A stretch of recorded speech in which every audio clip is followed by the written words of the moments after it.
Cooper is a Dallas-based pop, R&B and rap recording artist signed to Dream Media. His style has been described as a mature Justin Bieber with a message.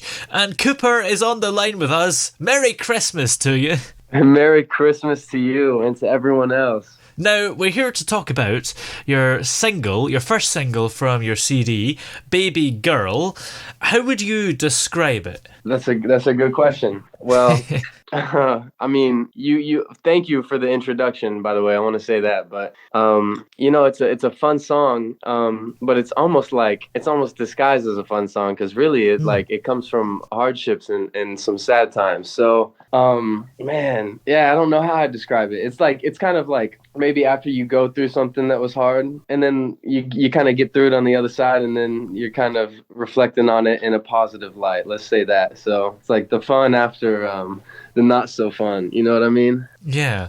It's quite an upbeat song, isn't it? As you say, it's maybe got a deeper message behind it than you would assume if you were just listening to it musically. Mm-hmm. And I wouldn't say it's an overly summery song, but it's something you can imagine listening to whilst at the pool or something. So how come you've decided to release it on the 15th of December?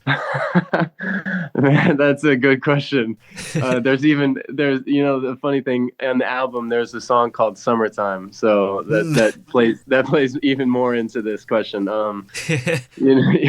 Honestly, it's just the timing, the way things worked out. We started recording around like when it was still hot in Texas, when it was still kind of summertime, and now it's like months later and we're here. So Yeah. it kind of just worked out that way, I guess.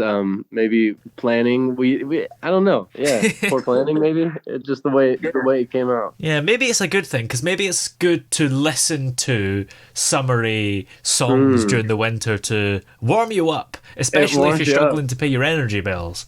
Yeah, right, exactly. I think that's actually what I'm gonna go with. That's why we did it.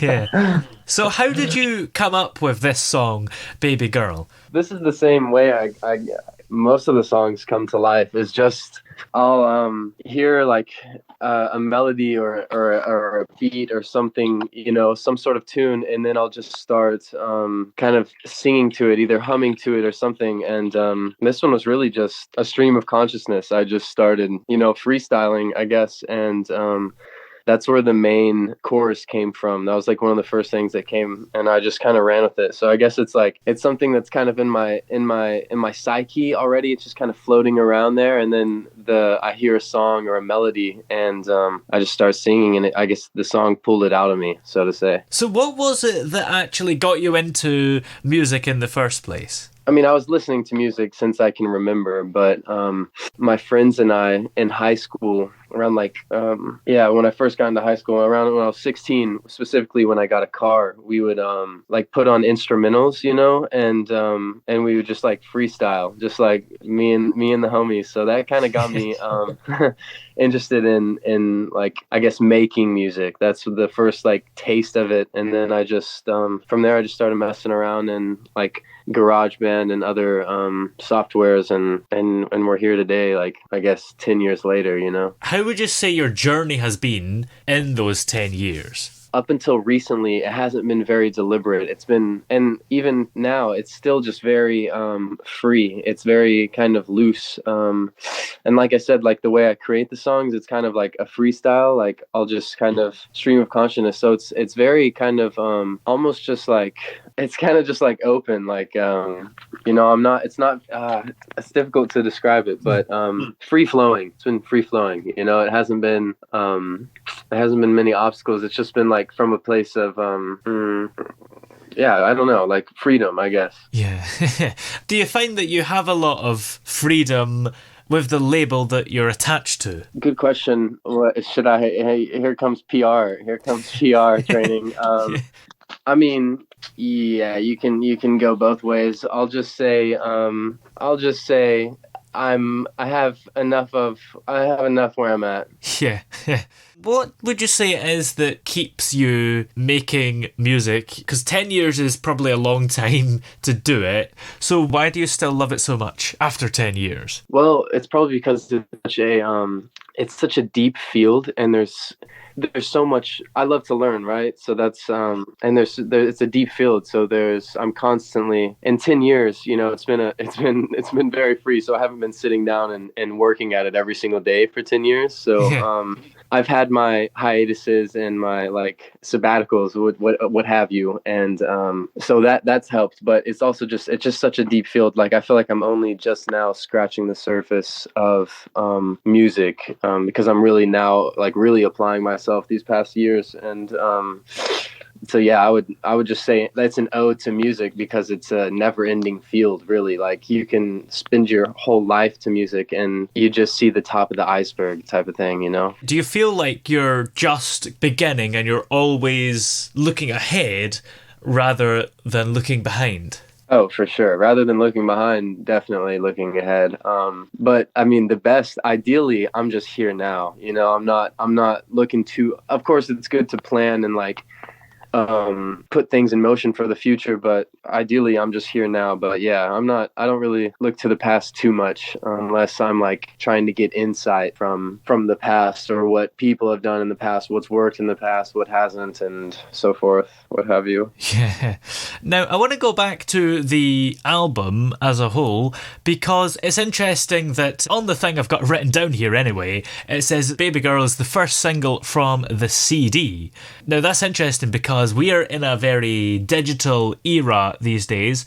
So, are you producing a physical CD for this? Well, yeah, good question. And that was a question of mine as well for the label, because that was kind of the main thing we were trying to push. And Yeah. yeah, I'm saying the same things. Like, well, it's an increasingly digital world, and we even started talking about how cars don't even have CD players anymore, and that's the main place you're gonna play this at. So no, we decided to make a sharp turn on that one. So it's I mean, it's up on our website right now. We have digital copies you can purchase, and it was always going to be streaming everywhere.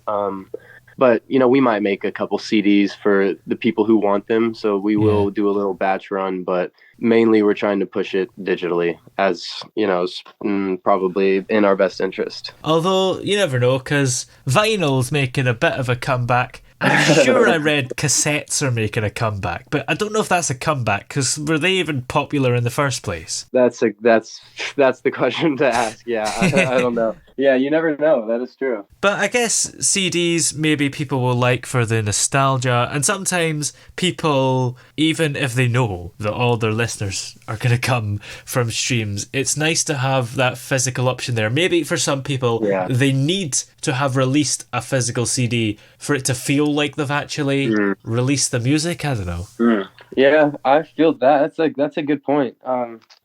And yeah, there's people like some of my friends. One of my friends was like, "Man, I gotta get a CD. Like, I wanna like have it to hold on to, just like what you're saying." So yeah, it does have a place, and it's still, even though it's like dwindling out, that it still exists, and there's people who still like that physical copy, and CDs are really high quality. Like you have higher quality listening on a CD than you do off a digital download. So yeah, there's benefits to it, but even though it is kind of obsolete. even though CDs are pretty rubbish quality compared to vinyl, Well, I guess it just goes on and on like that, doesn't it? Yeah, right. It's what's going to happen in the future? Are we just going to keep on decreasing the sound quality until it's just a low hum? Yeah, but how could you get even worse than MP3? That's a challenge for somebody.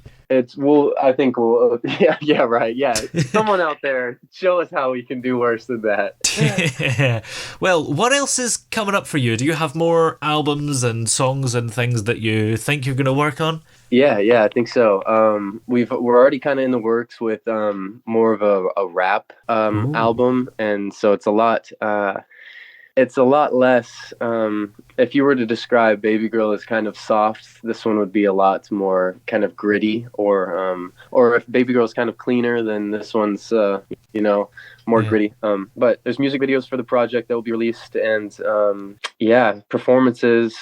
And just developing the brand and myself as an artist. I don't know what's in store for me in the future to come. I'll be making music into the foreseeable future, and I just don't know how it will look like. But I want to experiment a ton and just keep learning, because that's where I have fun with this, is just like getting lost in the music and just creating. Sometimes I don't even know where it came from, and just seeing the final product. That's what I love about this. That's why I can continue to do it, because it's fun. So we'll see. I don't know exactly where I'll end up, but I'll be creating. That's all. That's the main thing I know. Well, where will we be able to find your single and album, BabyGurl? We'll have a Spotify page under my name, Cooper Carter. You can follow me on Instagram at Cooper Carter Singer. That's COOPERCARTER Singer, like singer.